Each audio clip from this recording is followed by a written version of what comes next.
প্রথম অধ্যায় অর্জুন বিষাদ যোগ। ধৃতরাষ্ট্রবাচ। ধৃতরাষ্ট্র জিজ্ঞাসা করলেন, হে সঞ্জয়, ধর্মক্ষেত্রে যুদ্ধ করার মনসে সমবেত হয়ে আমার পুত্র এবং পাণ্ডুর পুত্ররা তারপর কি করলেন? সঞ্জয় বললেন, হে রাজন, পাণ্ডবদের সৈন্য সজ্জা দর্শন করে রাজা দুর্যোধন দ্রোণাচার্যের কাছে গিয়ে বললেন, হে আচার্য, পাণ্ডবদের মহান সৈন্যদল দর্শন করুন, যা আপনার অত্যন্ত বুদ্ধিমান শিষ্য দ্রৌপদীর পুত্র অত্যন্ত দক্ষতার সঙ্গে বহির আকার রচনা করেছেন। সে সমস্ত সৈন্যদের মধ্যে অনেকে ভীম এবং অর্জুনের মতো বীর ধনুর্ধারী রয়েছেন এবং যদুর্ধান, বিরাট ও দ্রুপদের মতো মহাযোদ্ধাও রয়েছেন। যেখানে ধৃতকেতু, কেশিতান, কাশিরাজ, পুরোজিত, কুন্তিভোজ এবং শৈশবের মতো অত্যন্ত বলবান যোদ্ধারাও রয়েছেন। সেখানে রয়েছেন অত্যন্ত বলবান যদুমন্যু, প্রবল পরাক্রমশালী উত্তমৌজা, সুভদ্রার পুত্র এবং দ্রৌপদীর পুত্রগণ। এই সব যোদ্ধারা সকলেই একজন মহারথী। হে বীরোত্তম, আমাদের পক্ষে যে সমস্ত বিশিষ্ট সেনাপতি সামরিক শক্তি পরিচালনার জন্য রয়েছেন, আপনার অবগতির জন্য আমি তাদের সম্বন্ধে বলিতেছি।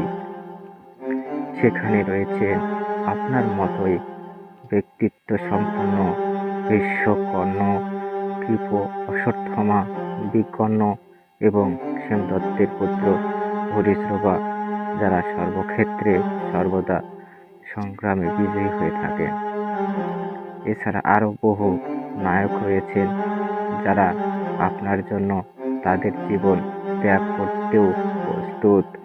তারা সকলেই নানা প্রকার অস্ত্রশস্ত্র সজ্জিত এবং তারা সামরিক বিজ্ঞান বিশারদ।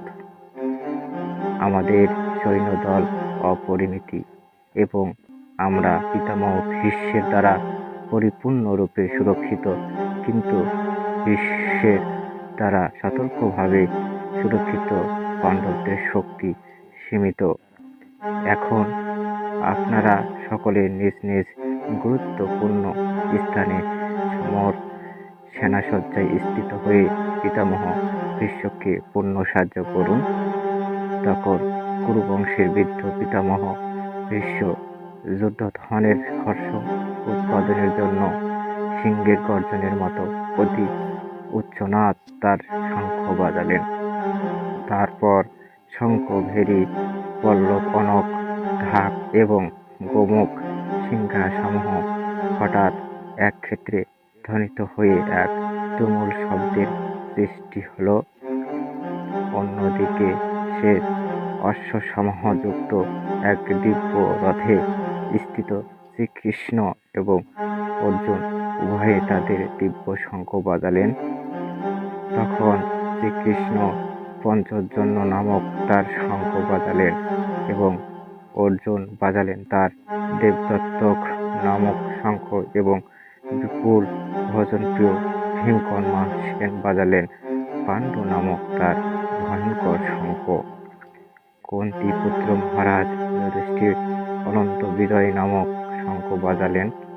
নকুল এবং সহদেব বাজালেন সুঘোষ ও মণিপুষ্পক নামক শঙ্খ। হে মহারাজ, তখন মহান ধনুর্ধর কাশীরাজ, প্রবল যোদ্ধা শিখণ্ডী, ধৃষ্টদ্যুম্ন, বিরাট এবং অপরাজিত সাত্যকী, দ্রুপদ, দ্রৌপদীর পুত্রগণ, সুভদ্রার মহা বলবান পুত্র এবং অন্য সকলে তাদের নিজ নিজ পৃথক শঙ্খ বাজালেন। শঙ্খে নিনাদের সেই শব্দে আকাশ বিদীর্ণ হল, পৃথিবী কম্পিত হল এবং তার ফলে ধৃতরাষ্ট্রের হৃদয় প্রবল হয়ে বিধ্বংস হল। সে সময় পাণ্ডুপুত্র অর্জুন হনুমান চিহ্নিত পতাকা শোভিত রথে অধিষ্ঠিত হয়ে তার ধনুক তুলে নিয়ে স্বর নিক্ষেপ করতে প্রস্তুত হলেন। হে মহারাজ, ধৃতরাষ্ট্রের পুত্রদের সমরসজ্জায় বিনষ্ট দেখে ঋষিকেশকে অর্জুন এই কথাগুলো বললেন। অর্জুন বললেন, হে আচ্যুত অভদ্র বন্ধু, তুমি উভয় পক্ষের সৈন্যদের মাঝখানে আমার রথ স্থাপন করো, যাতে আমি দেখতে পারি যুদ্ধ করার অভিলাষী হয়ে কারা এখানে এসেছে এবং আমাকে অস্ত্র ধারণ করে কাদের সঙ্গে এই মহাসংগ্রাম করতে হবে। আমি দেখিতে চাই ধৃতরাষ্ট্রের দুর্বুদ্ধি সম্পন্ন পুত্রদেরকে সন্তুষ্ট করার জন্য কারা এখানে যুদ্ধ করতে এসেছে। সঞ্জয় বললেন, হে ভারত বংশধর অর্জুন কৃতক, এইভাবে আদিষ্ট হয়ে শ্রীকৃষ্ণ সেই উত্তম রথটি চালিয়ে নিয়ে উভয় পক্ষের সৈন্যদের মাঝখানে রাখলেন। ভীষ্ম, দ্রোণ প্রমুখ পৃথিবীর অন্য সমস্ত নেতাদের সামনে ভগবান ঋষিকেশ বললেন, হে পার্থ, এখন সমস্ত কৌরবদের দেখো। তখন অর্জুন উভয় দলের মধ্যে পিতামহ, আচার্য, মাতুল, মাতা, শ্বশুর, মিত্র, শুভাকাঙ্ক্ষাদিদের উপস্থিত দেখতে পেলেন। যখন অর্জুন সকল প্রকার বন্ধু এবং আত্মীয় স্বজনদের যুদ্ধক্ষেত্রে উপস্থিত দেখলেন, তখন তিনি অত্যন্ত কৃপায় বিশিষ্ট ও বিষণ্ণ হয়ে গেলেন। অর্জুন বললেন, হে প্রিয়বর কৃষ্ণ, আমার সমস্ত বন্ধু বান্ধব এবং আত্মীয় স্বজনদের এমনভাবে যুদ্ধাভিলাষী হয়ে আমার সামনে অবস্থান করতে দেখে অঙ্গ প্রত্যঙ্গ অবশ হয়ে আসছে এবং মুখ সূক্ষ্ম হয়ে উঠছে। আমার সর্বশরীর কম্পিত ও ক্রোশাগ্র রোমাঞ্চিত হচ্ছে, হাত থেকে কাণ্ডি খসে পড়ছে এবং ত্বক যেন জ্বলে যাচ্ছে। হে কেশব, আমি এখন স্থির থাকতে পারছি না, আমি বিভ্রান্তি বোধ করছি, আমার চিত্ত উদ্ভ্রান্ত হচ্ছে। হে কেশিদত্ত হন্তা শ্রীকৃষ্ণ, আমি কেবল অমঙ্গলসূচক লক্ষণ দর্শন করছি। হে কৃষ্ণ, আত্মীয় স্বজনদের নিধন করা শ্রেয়কর দেখছি না। আমি যুদ্ধে জয়লাভ করতে চাই না, রাজ্য সুখ ভোগ কামনা করি না। হে গোবিন্দ, আমাদের রাজ্য কি প্রয়োজন, আর সুখ ভোগ বা জীবন ধারণই বা কি প্রয়োজন, যখন দেখছি যাদের জন্য রাজ্য ও ভোগ সুখের কামনা তারা সকলেই এই রণক্ষেত্রে উপস্থিত। হে মধুসূদন, যখন আচার্য, পিতৃব্য, পুত্র, শ্বশুর, শাশুড়, পুত্র, শালক, আত্মীয় স্বজন, প্রাণ ও ধনাদির আশা পরিত্যাগ করে আমার সামনে যুদ্ধে উপস্থিত হয়েছে, তখন তারা আমাকে বধ করল, আমি তাদের হত্যা করতে চাইব কেন? হে সর্বজীব সত্তার প্রতিপালক জনার্দন, পৃথিবীর তো কথা নাই, এমনকি ত্রিভুবনের বিনিময়েও আমি যুদ্ধ করতে প্রস্তুত নই। ধৃতরাষ্ট্রের পুত্রদের নিধন করে কি আমরা সন্তোষ লাভ করতে পারব? এই ধরনের আত্মীয় তাদের বধ করলে মহাপাপ আমাদের আচ্ছন্ন করিবে।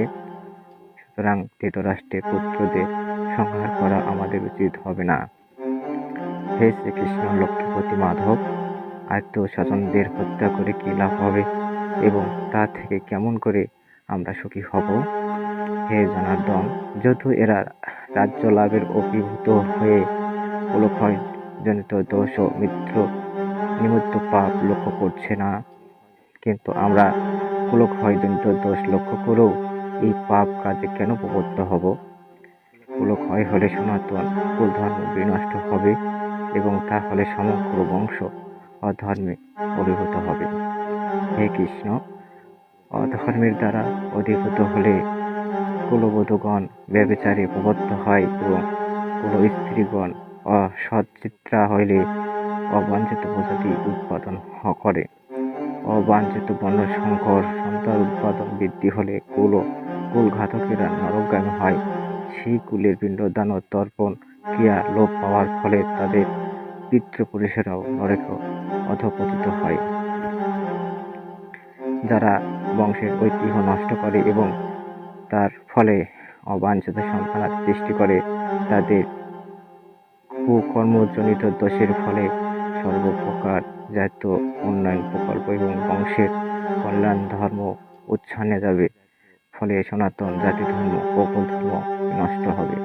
হে জনার্দন, যাদের কুলধর্ম নষ্ট হইয়াছে তাদের নিয়ত নরকে বাস করতে হয়, আমি পরস্পরাক্রমে শুনিয়াছি। হায় কি দুঃখের বিষয় যে রাজ্য সুখ লাভের আশায় স্বজনদের হত্যা করতে উদ্যত হয়ে মহাপাপে প্রবৃত্ত হইয়াছি।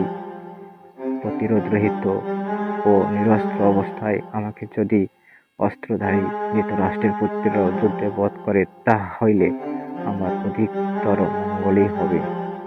সঞ্জয় বললেন, রণক্ষেত্রে এই কথা বলে অর্জুন ধনুর্বাণ ত্যাগ করে শোকাক্রান্ত ভরে চিত্তে রথে উপবেশন করলেন।